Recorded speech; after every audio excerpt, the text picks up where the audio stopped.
exporting to the cloud, and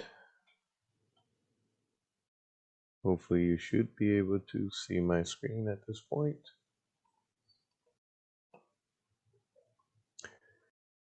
And Ayana, if you can help me read number 1.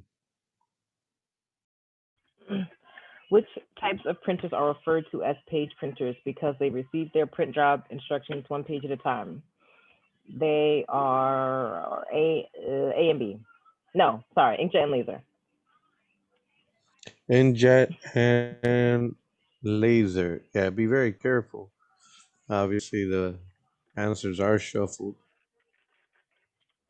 So, does everyone agree? Inkjet and laser are one page at a time. Remember, Socrative is a location as a student, and the site is the classroom name is A plus MDCC. Let's see. That is correct. Inkjet and laser are the ones that are one page at a time. We stated that the actual dot matrix and the thermal can take it all. So, next, which type of printers can be used with multi-part forms? Michael. The D dot matrix printers. Dot matrix printers. We can do multi-part forms. Let's see if your co-partners agree. That is correct. We learned that the multi-part forms are on those impact printers, and the impact printers in this case that they showed us was the dot matrix. Next one. If you can help us out, Robert.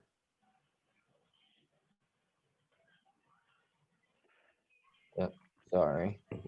Which step in the EP imaging process use laser to discharge selected areas of the photosensitive drum, thus forming an image on the drum? I chose exposing A. Exposing. Does everyone? Let's see if everyone agrees with you. Let's see. So, correct. As its key word in there was, or at least a little phrase, forming the image on the drum. That's when you actually expose it onto the drum. Next one, number 4. Benjamin, if you can help me out with this one. Number 4, which device in an inkjet printer contains the print head? It's ink cartridge. Ink cartridge. Why not toner cartridge? What's the variance between those two? Toner cartridge is for the laser. That is Toner correct. The laser cartridge. printer is for the actual laser printers, as you stated. Thank you. And then obviously the inkjet has the ink cartridge. What does the impact printers use? Daisy wheel and dot matrix.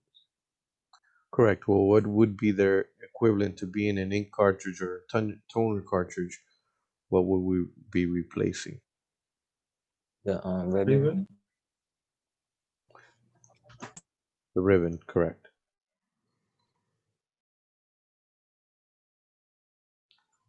Next, we can have here, what is the correct order of steps in the EP imaging process? Natalia, if you can help us out with that one. Sure. So the first one will be processing, then charging. So D. Processing, charging, exposing, developing, transferring, fusing, and Yeah. cleaning. I would have to agree with you, definitely. Any questions or doubts on that order from anyone? Please stop me in any of these questions if you have any doubts or any feedback, as Anything that is in here, it's all obviously made by humans. So if something is an error or you believe the book states otherwise, feel free. Next one. We have here, if we can help me, Muhaba.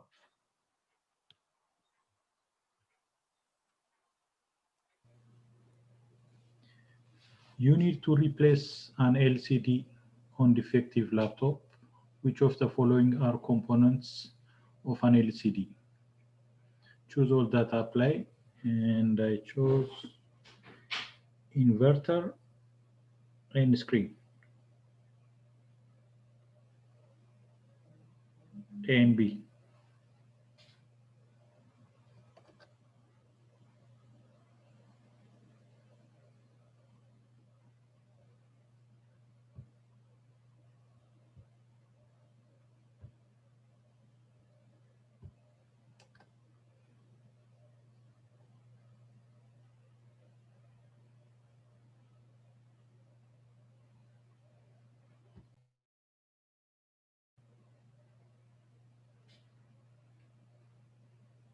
You're on mute, Diego.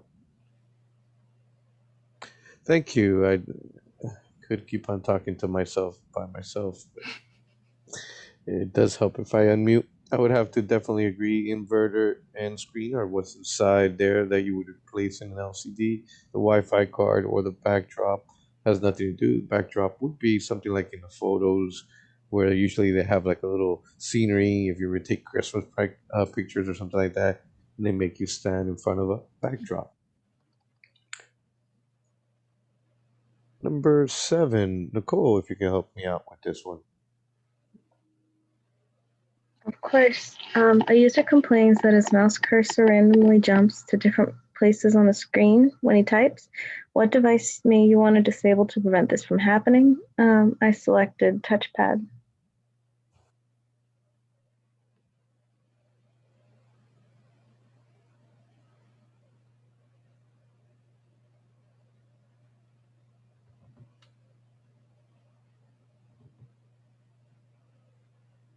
Trackball. Can you see it? Yeah. It's the trackball. That's actually a mouse that has nothing to do with what they're talking about. You wouldn't see that inside the actual pad. And then the point stick, that's actually on the keyboard. I think IBM, if I recall, is the one that has that a lot. You've probably seen a little red stick in between the J.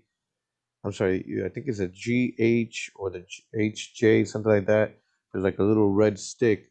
That one is usually not very sensitive. In other words, you would have to actually push it around for it to actually cause this type of problem. It wouldn't randomly skip around. You would actually notice it. But out of all of them here, the one that I would have to agree is the touchpad itself. That one causes so many people problems. Next one, you have a user who needs to keep desktop devices such as keyboard, monitor, and mouse permanently connected so that they can be used by an attached laptop. What type of device do you recommend for them to use? Elizabeth, if you can help me out with this one, please. Yes. For that one, it was docking station. So A. I would have to agree, docking station. Why not a KVM? I'm not sure. I was between both of those when I was taking the test. I kept going back and forth. So, What are what type of what does a device? KVM? What does a KVM switch do for us?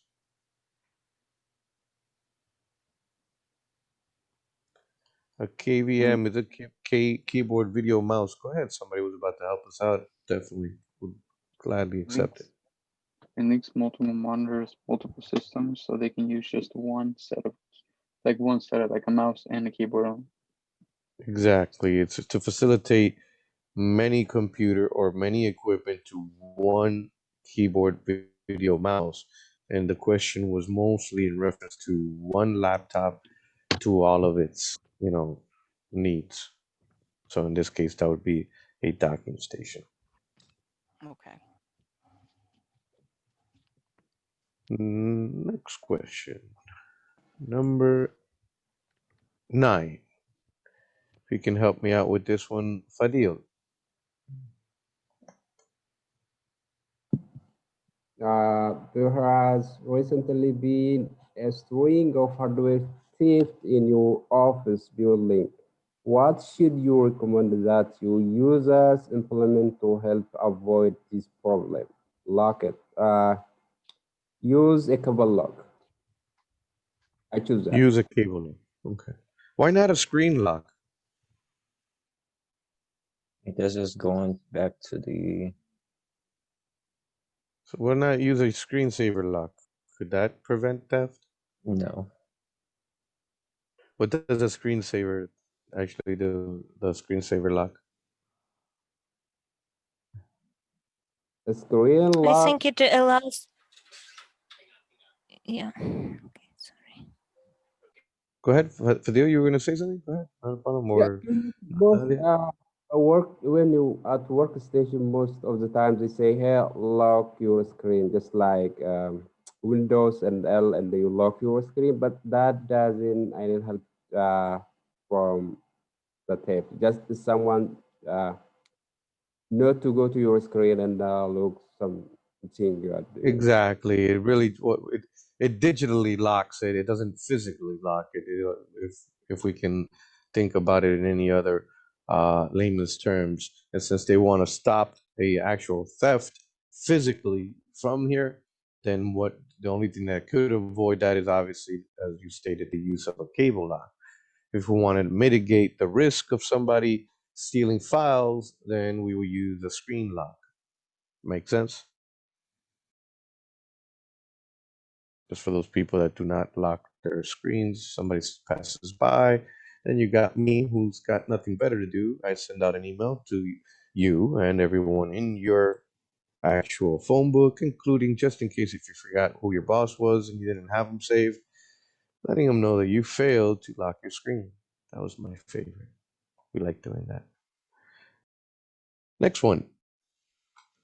If you can help me out, Josh. Question 10. One of your network users has an older laptop with no Bluetooth support. He recently received a Bluetooth headset that he needs to use with his laptop. What is the quickest and cheapest way to make the headset compatible with his laptop? The answer I chose was buy a USB Bluetooth adapter. All right. Why not a buying a mini PLIE Bluetooth, or just replace the whole laptop? It's already old.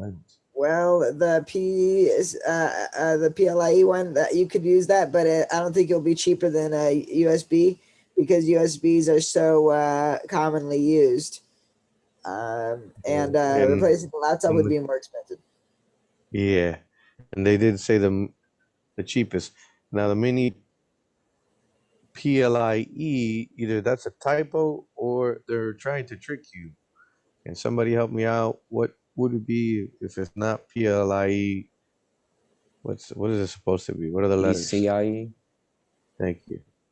Yeah, I So that caught was that. just them either tricking you or a typo. So either which one, like you said, these are more common and cheaper, and this is definitely not it because that's got nothing to do.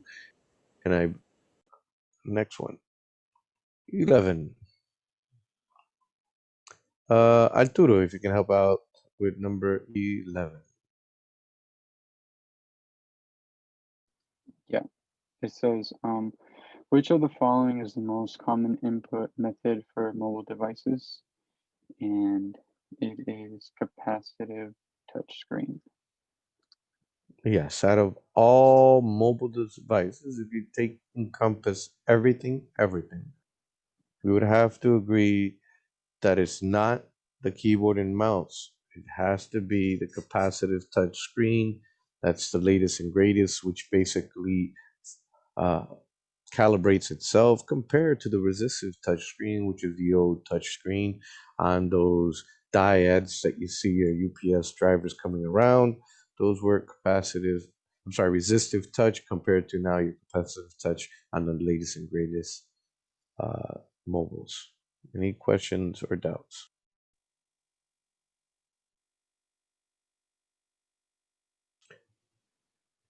Is there a way to tell if it's a capacitive screen or a resistive screen just by looking at it? Wouldn't it have like resistive touchscreens have like a if they're like yeah, it's like a certain color. I've always or that's I just would how have it to is. agree with you. It looks weird. It's not this glass that we're accustomed to. It looks almost like a calculator screen to lack of a better name to it. So if you ever have doubts and you have one of these units in your hand, you're gonna remember exactly what I'm talking about it because as soon as you look at the screen, you're like, that doesn't look right. That's because the screen is a resistive screen, even though it's in color and everything. You'll look at it, it just, I don't know, it looks like I don't know, it looks like a weird film on it. To lack of a better name, it's not that glass or the OLED ones that are coming out now. So next one, which of the following is the operating system used by Apple Watch? Come on, guys. I hope we all got this one right. I could only pray that I'm not even going to ask anybody that we all picked Watch OS. As we learned, Apple loves their name, their OS to the actual product. So any i product has an iOS, any watch product has a watch OS, and any Mac product has a Mac OS. Hence the name. Next one here. If you can help me out, Fathia. Um, Hello, can you hear me? Yeah, I can hear you loud and clear. Which iPhone version introduced the Lightning connector? I picked B. The iPhone 5. That is correct. That is when they switched over from that old one to the new Lightning connector. Next. Next. Anytime now. Thank you. Number 14. Two, if you can help me out, please.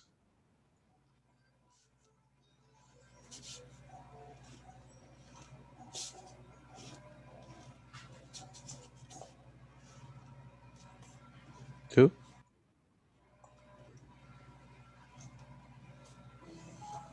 All right. Adil, can you jump around somehow and move around? Did I already ask you to read? Sure. Adil, Yep, I can hear you. okay, if you can please read. What is the number of active satellite used by GPS? It is 30. It was 32. 8 was reserved, and it is 24. 24. That, my friend, is correct. There is 24 satellites total. Any questions or doubts from the team on that one? I hope not. Watkins, if you can help me out here with the next one, number 15. You are configuring wireless communications for several smartphones. Which of the following wireless communication methods has the shortest operational range? C, NFC. NFC. Why not IR? Why not IR? I think you have like some range with that. I just Oh thought yeah, of line like of when I sight, thought right? of it as just like going to the gas station or like Mm-hmm. connecting two phones together. Exactly. And what's even cuter is it's even in its name, near field communications. We have three pans that they gave us here, which is the Bluetooth, the NFC, and the IR. I agree, yes, Bluetooth can be hacked to be used as something else, but you still need another type of connection to get yourself out. As for PAMs, those are the only three. IR has line of sight. Therefore, if as long as it can have a line of sight, technically I don't remember the exact range, but it is pretty far compared to NFC, which is, I think it's measured in centimeters, if somebody can correct me, the amount of distance that it has to be from the actual other device. I think you're right, sir. Yeah, I think NFC is 30 centimeter, Bluetooth 10 meter, Wi-Fi is about 30 meter. Well, yeah, man, you can mess with people. For instance, last night I was messing around with my wife. She was talking to her aunt, and I went to go help her with her car. But since she had her phone previously programmed to my phone, and I always have my Bluetooth off, it asked me, "Would you like to connect?" And you best bet I did. It just freaked her out. She's like, "What going on?" Said hi to her aunt, and then I said bye. Obviously disconnect. But I thought that was pretty cute, how I could actually hijack her phone without her knowing, because she obviously already accepted once. Next one, if no one has any questions on that one. Kevin.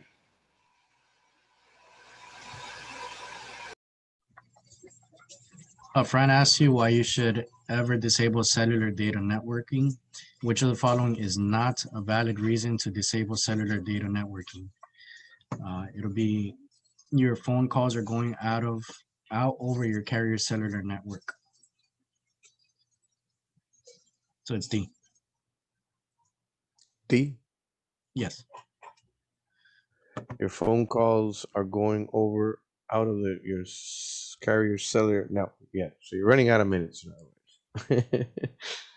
So you want to make sure, or data, and make sure that you do not use that, and you want to obviously use Wi-Fi to complete your calls and or downloads. That's not a valid reason to disable your cellular data. Which one? Well, because the question is, which of the following is not a valid reason to disable the cellular data? Anyways, this was a tricky one for me. I did get the right answer, but yeah. I'm sorry. What I was saying is you do it for the data plan, not for the voice. That's what I was trying to say. Sorry, I misspoke there. Okay. Since it's not for the voice, but it would be for you would turn it off more if you're running out of data, not voice. The only reason you would do it is if you're actually making voice calls, right? Over the data, if you're making some type of, I don't know, what's it called? This thing, WhatsApp, for instance. You're making those type of calls. But otherwise, this one obviously is not. You would be running out of minutes before you run out of cellular. We agree? yes, Thank you for yes, correcting English. Not very good looking sometimes. All right, next one. That was. You guys keep on moving on me, man. That was Kevin. Here we go. Sheila.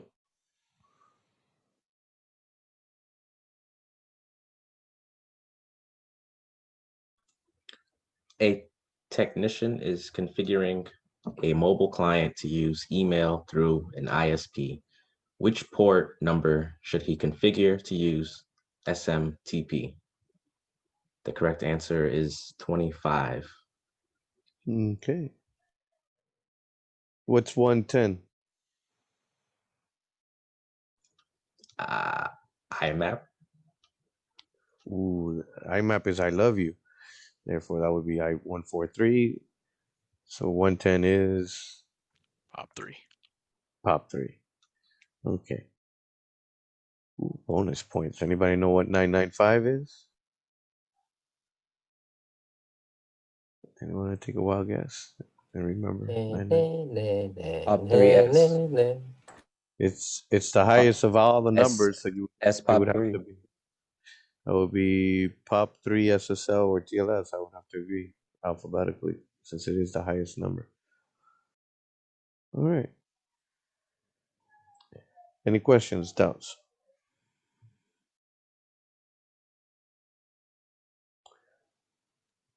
What's SMTP though? But either let's start with instead of either TLS or SSL. Let's go for SSL. What support for SMTP but SSL? 465. 465. All right, and then TLS would be 587. 587. He got hungry, didn't he? All right. Next one. Number 18. Now, Ayana, if you can help me out with this one, please. There we go. Couldn't unmute for a second. You need to configure email for a mobile client. His device has a setting referring to port 587. Which mail protocol is likely using this protocol? SMTP with TLS. SMTP with TLS. I would have to definitely agree, especially since we just said it about 10 seconds ago. Thank you. Number 20. Michael, if you can help me with this one, please. Right. You are pairing a Bluetooth headset to a mobile device. On the mobile device, after finding the device for pairing, what is the next step to take?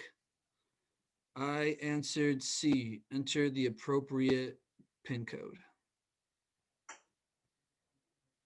Definitely at that point, we're already finding the device. And at this point, if we hit it, it should be to enter the appropriate PIN code or accept. All right, next one.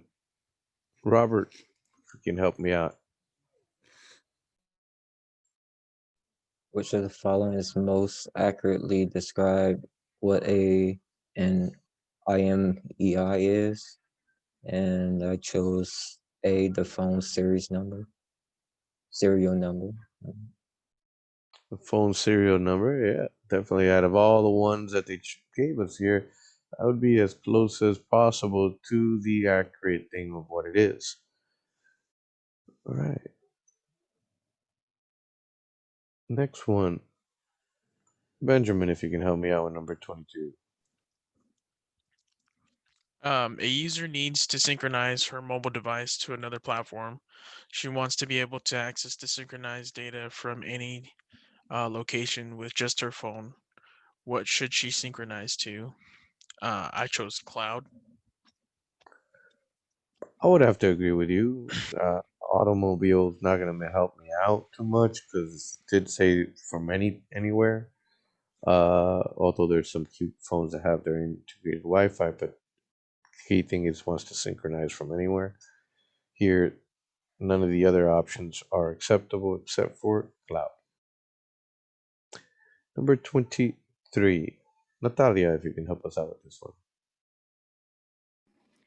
Which of the following are universally common items that are synced between a mobile device and a larger computer? Choose all that apply. I chose contact, email, and apps. Contact, email, and apps. Okay. Why not operating system files? Because each operating system will have different files. And what for? Yeah. Or one that used to tickle everyone. Why not Office documents? I actually was thinking about it, and theoretically, it's possible to read the phones on, I mean, the Office documents on the phone or other operating system.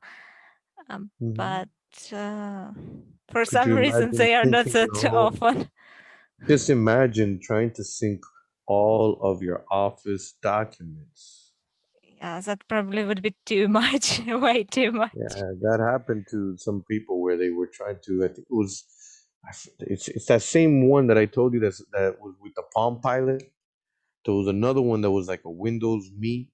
That's what it was, Windows Me, ME, and it had the capabilities of syncing also. But people would try to sync everything, including their My Documents, because back then in that thing there was, I forgot what it was, My Briefcase, right? Wasn't it, guys? Anybody remember My Briefcase inside Windows? So they would just throw everything in there, including almost all their documents inside that little thing inside Windows that was called My Briefcase.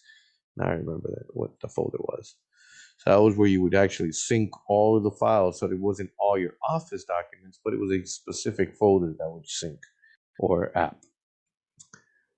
So I'd have to agree with you. It is contacts, emails, and apps. Number 24, Muhaba, if you can help me out.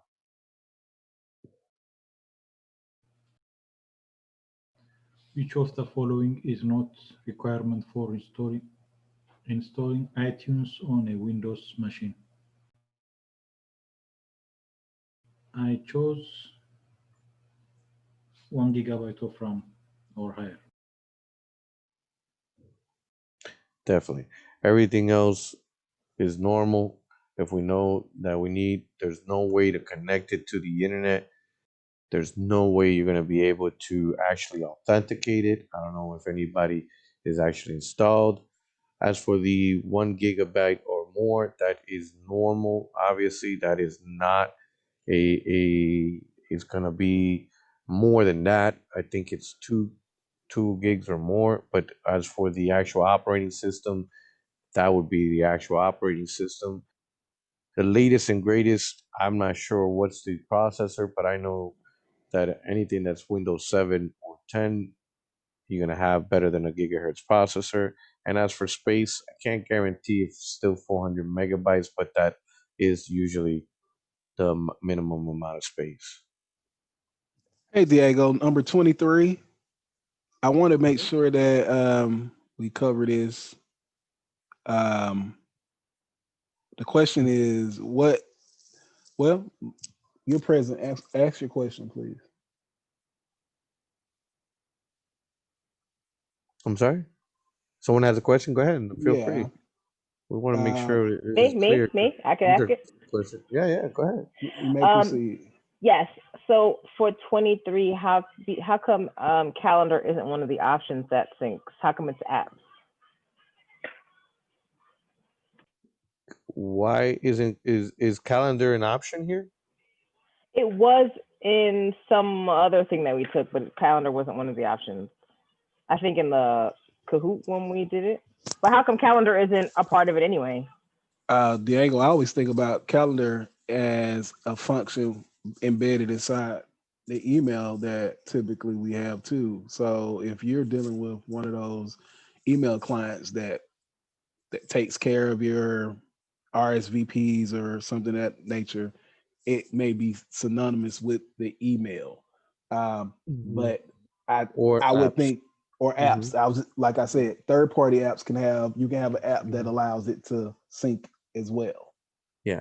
See, what's tricking you here is, especially, are you an iPhone user? Second. No. Okay. I'm surprised this is tricking you because you should know this part.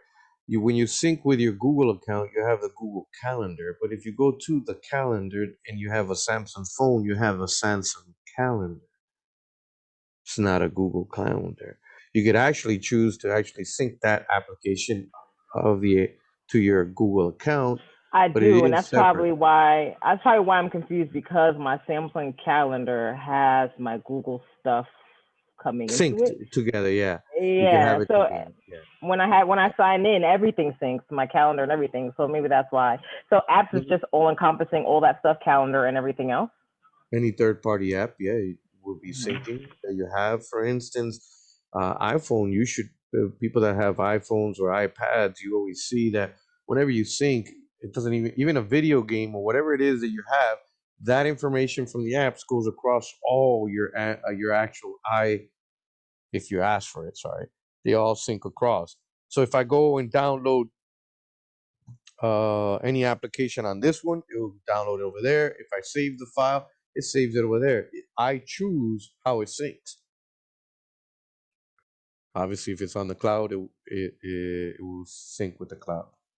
If it's with the machine, then it will sync with the machine when you're in range. Thank you, sir. All right, not a problem.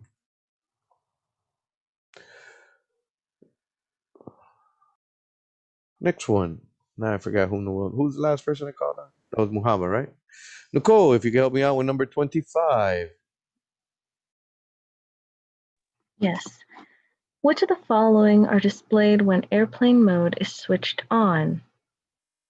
Which of the following are disabled, not displayed? Okay, yeah, disabled when airplane mode is switched on. I would say definitely Wi-Fi and cellular, and also Bluetooth. All right.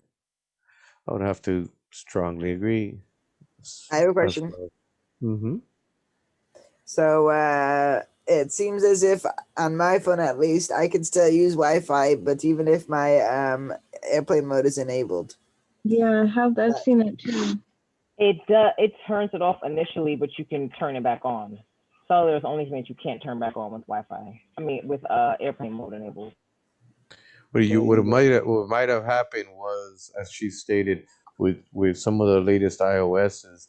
I'm not sure if the Android does that, but I've seen it in the iOSs. Yeah. When you put it into airplane mode, but you went and turned on the Wi-Fi, it saves its settings. So the next time you hit the airplane mode, it'll actually still leave the Wi-Fi on because you chose for the airplane mode to be that way.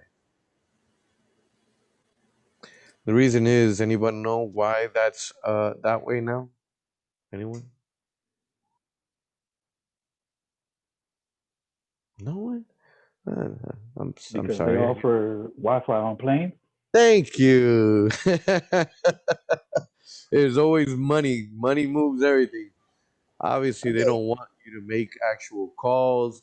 The problem that they had is mostly because of the radio that it has on the thing. But my understanding, it doesn't really make an issue. What they want to stop is you actually making a call to set off a bomb. Can I have 11.11 extra points on that one? Because I, you know.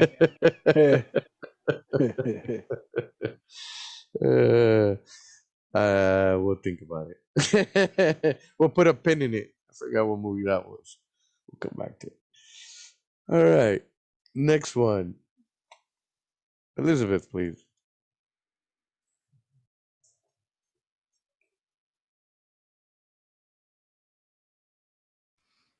Can you hear me?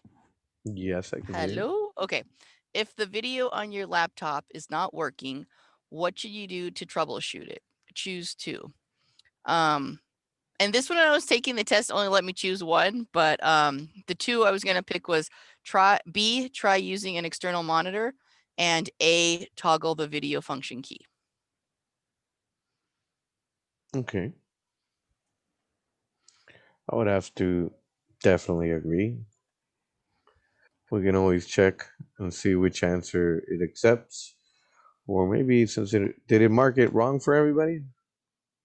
Or did it just accept any of the two? Somebody came on and said it was only supposed to be one. There was a message during the test that said that as long as we choose one of the correct answers, it would give it right, and that happened to me. It marked it right. Yes, that's gonna be me. I'm honoring that because I noticed that and I couldn't change it. So, all right, if you got one, you got it right. Good catch. For me, it's wrong. Oh, for you it's wrong, even if you chose the right answer, or you just chose the wrong answer. So I can understand. Toggle the video. And it didn't give me the points. Don't worry, you should see that now. We'll review I it. just made the change. Not a problem. We're gonna make sure we review it and manually, if anything, override it. Okay. Thank you. All right, number 27, Fatia.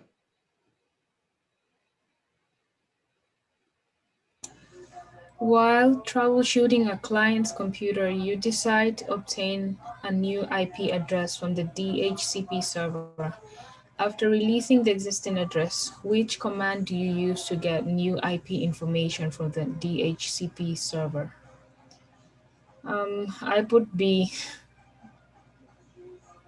B, IP config renew. Definitely, as long as the wheels go round and round, I'm through the day. I'm doing fine. I like the music going on there. Wish I could be over there. Next one. We're 28. Josh, you can help us out. Number 28. Yeah, but you gotta find first Baby Shark and put it on. now you can't. I'm just kidding. That. Okay, you believe that a network card is beginning to fail. Which of the following tools should you use to see if the network card is capable of sending and receiving data from an RJ45 port? I chose a loopback plug. Okay. Why not a tone generator and probe? Tone generator. Well, I don't know. Honestly, I just don't think it's used for that. Okay. I know About a cable tester.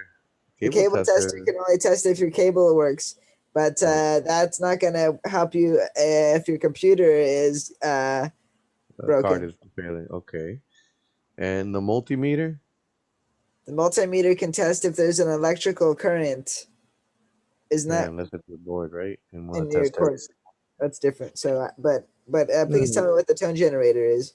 The tone generator is that guy that has a needle to listen, which was the receiver, and it has a little speaker. It's long rectangle with a speaker at it. That's the receiver, and then the other one is a little square that makes a noise and goes. That was the one that I also stated that if it's connected directly to a switch, the switch would actually eat the tone, and you won't hear the toner on the other side.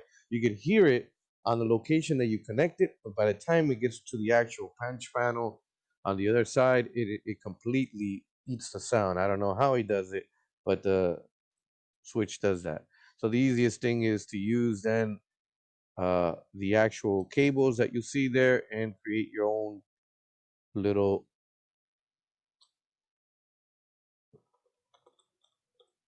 cable so that you don't use the actual same two pairs, so that the same and receive pairs are not coming back.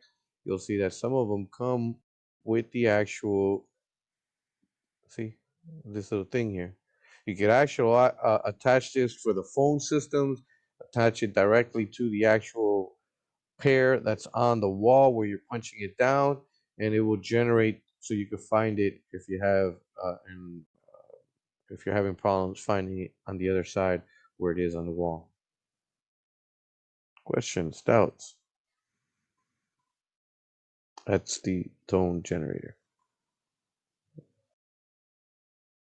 Questions?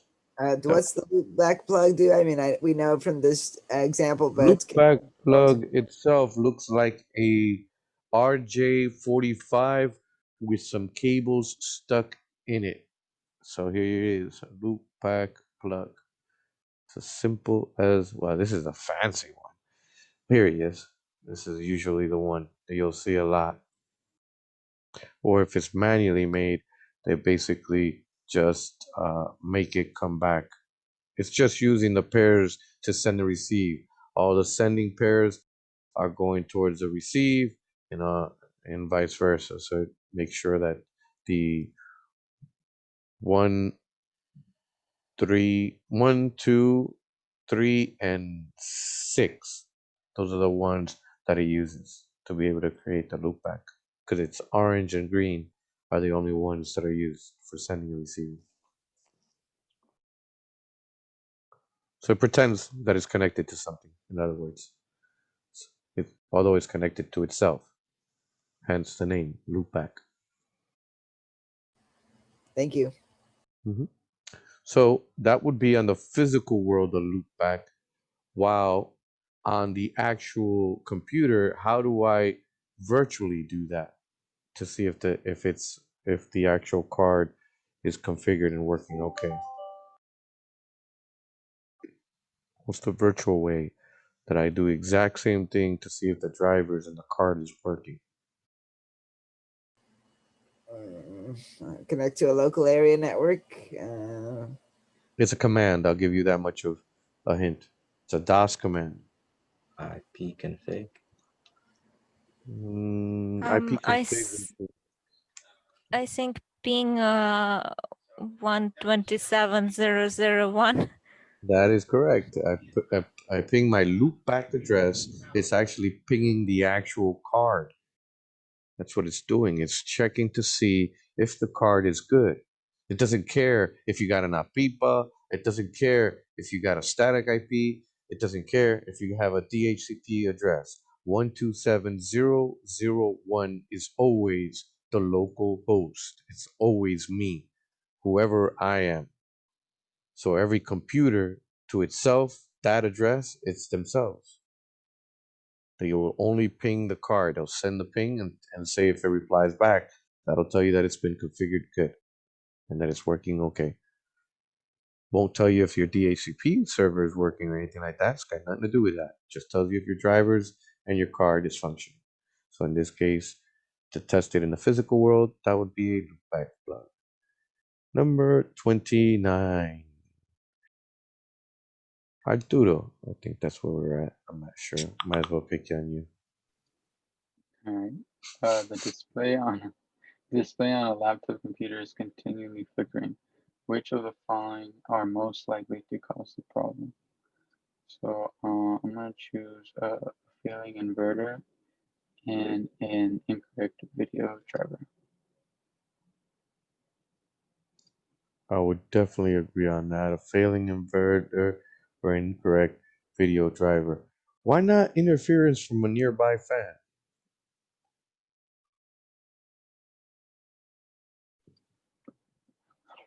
That doesn't even make sense. Oh, you'd be surprised how much sense that makes to me. Does it I'll have to give do you. with like electricity?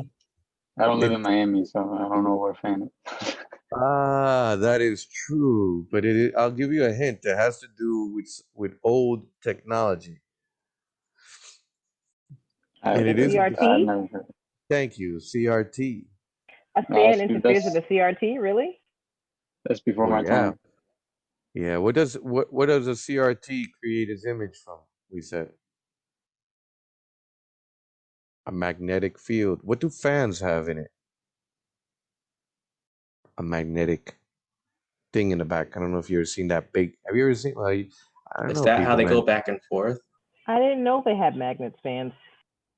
I believe so. The motor is generating on a huge magnet.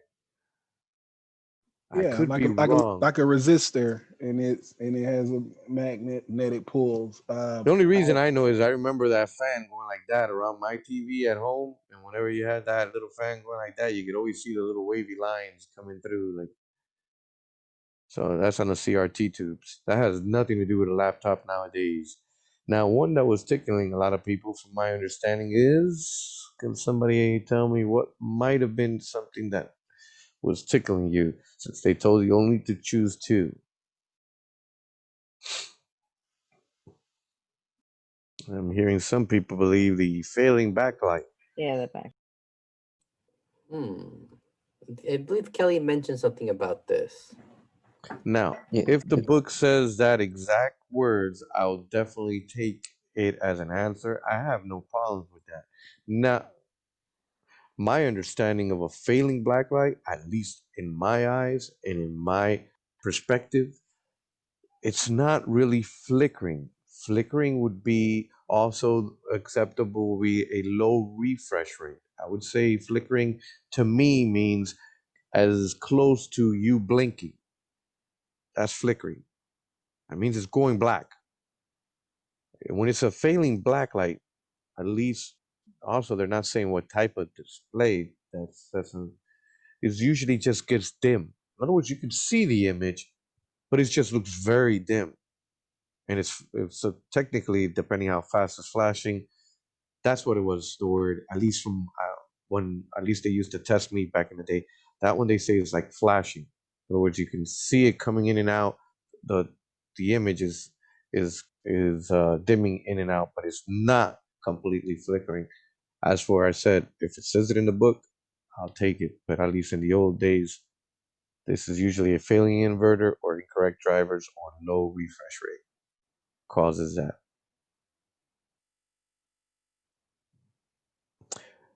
And the last one, 30. We can have two if you can help me out. Yes. You are troubleshooting a server and discover that one of the hard drive in the RAID 0 array has failed. Which statement is true? The one I choose C. You need to replay the. No, I didn't choose C. But the true answer is you need to replay the failed write, and the data on the array is lost. Okay. And which one did you say originally you had chosen? I'm sorry. I think I choose A. Mm. Oh, okay. Yeah, well, yeah, because they're saying that it would be a mirror, so if it was a mirror, it would recover from itself. But unfortunately, yeah, if we read a little bit too quick, there were several of them that had the actual first step correct, and then obviously we needed to pay attention or try to verify which of the raids are they explained in that point. And then unfortunately, in the raid 0, we have 0 fault tolerance, and in this case, we would have to actually restore from backup.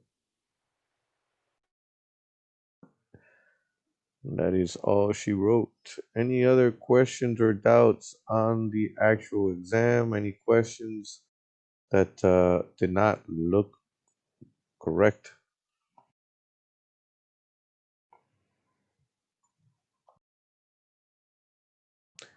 I'll stop recording here.